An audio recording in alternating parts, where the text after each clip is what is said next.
I want to communicate, and that is why I do music, because I think music is the most effective way to communicate. Weapons in between, weapons we believe, weapons will be our shield. I'm inspired by people who have a very direct approach to what they do. Maybe simplistic even in a way, that don't need all the cosmetics and all the attributes of being a performer or a writer or an artist in general. And also people who think outside, who doesn't always follow trends or are aware of where the wind blows, but do what they want to do. That's what inspires me. In a box and cast all our stones to win. Barehanded we entered.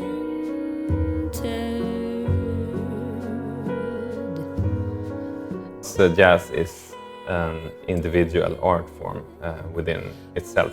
It's being a jazz musician is a statement of being an individual.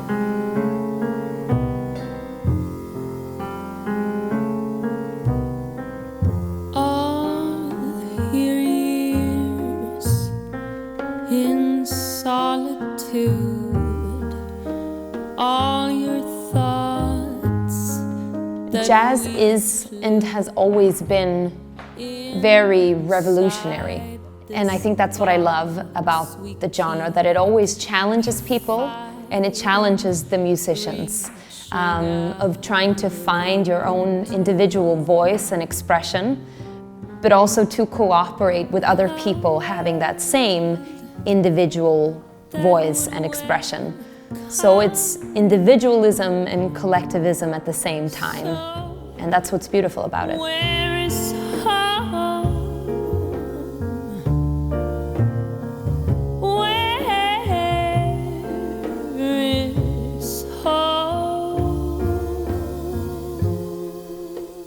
The album is called Where is Home? So in short, it is about the human strife and search for meaning, purpose, and a place to call their own in the world, which isn't very easy since the world always tries to tell us how we should be or who we should be, who we should love, where we should go, what we should think, what we shouldn't think, who should run the world, who shouldn't run the world. So when you take all of that in, it's not so easy to find your home and your place. And this album is about longing for a home and hoping to find a home one day. It's home. Where is home?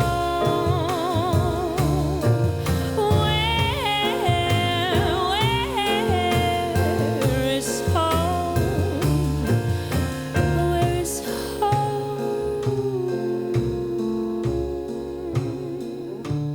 Actually, I think I've stolen a lot of the titles from either philosophers or books that I've read, or it's a reference to an historical event or a sociological term, or it's an ancient Greek word or something like that. And I think it's because when I was a kid and I listened to Bob Dylan for the first time, I remember when I read his lyrics, there were always these strange names that I found, and I always wondered, who is T.S. Eliot? Who is Arthur Rimbaud? I don't know who this is. So I went to the library, and then all of a sudden I was sitting with these poets from the 14th or 15th century, and I was listening to old folk singers that I've never heard of. So his music became like a dictionary for me. It was a gateway into learning new things and acquiring new knowledge, and I feel like I want to write music that way too. I want someone to wonder, what does this word mean? Or what does she mean by that? And then Google it or go to the library and find out, because I think that is a beautiful thing, that the music doesn't stop. It can lead you, take you to other places.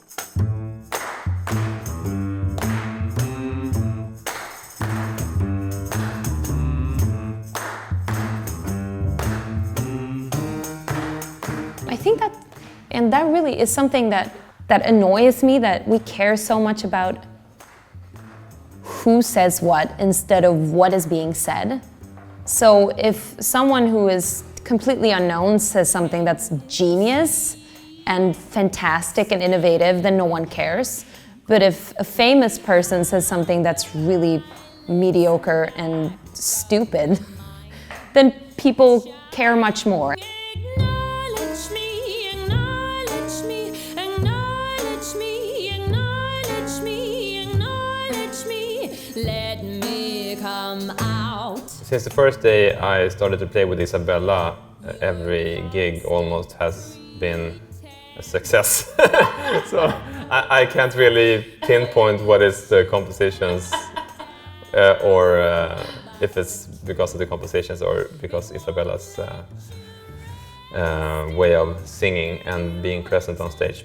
But I think also the chemistry in our band is one aspect also why it really speaks to people. The more you oppress, the more you condemn. So unpack. I think our band works kind of like a dysfunctional, loving family. I mean, we spend so much time together, we know each other so well. We've spent hours and days and weeks together in airplanes and trains and buses and cars, and so you get to know each other very well. So we're a family.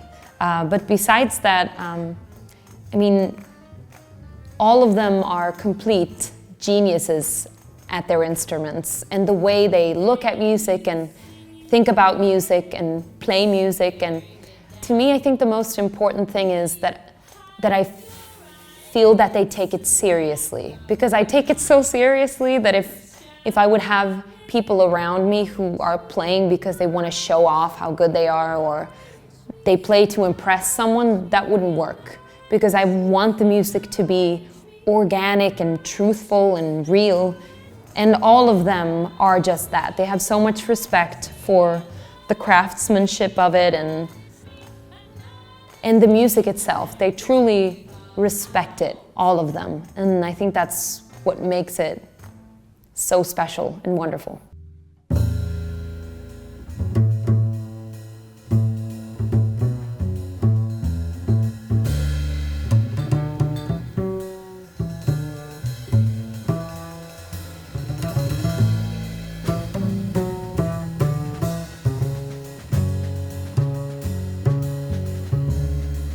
You think that you would be limited in doing an acoustic CD or an acoustic performance, but you're not limited. The options are endless of where you can go, both dramatically and dynamically. I imagine love, a flawless paradise. I imagine togetherness, an immaculate enterprise where we furnish our outside. I think what makes it so special and challenging to work together in this band is that we share the view and vision of creating a real experience for the audience that come to listen to us. We want them to walk away with something that they haven't had before, a new thought or a new idea, or being more in touch with an emotion or a memory that they haven't been before. We want to do something more than just entertain the people that come, and I think that that is what unites us.